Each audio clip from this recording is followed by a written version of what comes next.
The Southern African Development Community SADC leaders, who will meet in Harare in August, should pressure the Zimbabwean government to restrain the military from its brazen interference in the country's politics and elections, an international human rights organization says. Achiperi mushe mune Zimbabwe tikunoona kuti international organization inopindira panhau yekuti aiwa military yenyika yeZimbabwe aiwa iri kupindira panhau dzepolitics dzenyika vachiti kana SADC ichinge yazouya paSADC Summit it must address these issues.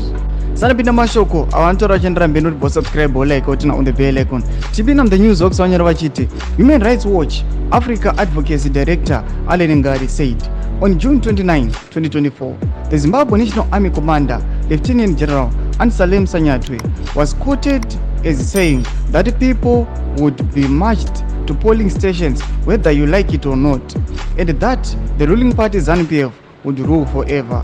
Since the August 2023 general elections, in which ZANU-PF failed to win an outright majority in parliament, the country has witnessed several by-elections in constituencies where opposition members of the parliament were dismissed in a bizarre play. Ndo mwashiko ari kubuda panapa tuna news okusachiti aiwa kana SADC Summit ikava possible kana ikakwanisa kuitika munyika yeZimbabwe, SADC it must address these issues. Tudze mavhungiro enyu munoti kudii pamusoro aiwa patiri kuona kuti Human Rights Watch inoitaura mashoko akadai. Mina comment section medu sauna subscribe kulike chinotina on the bell icon.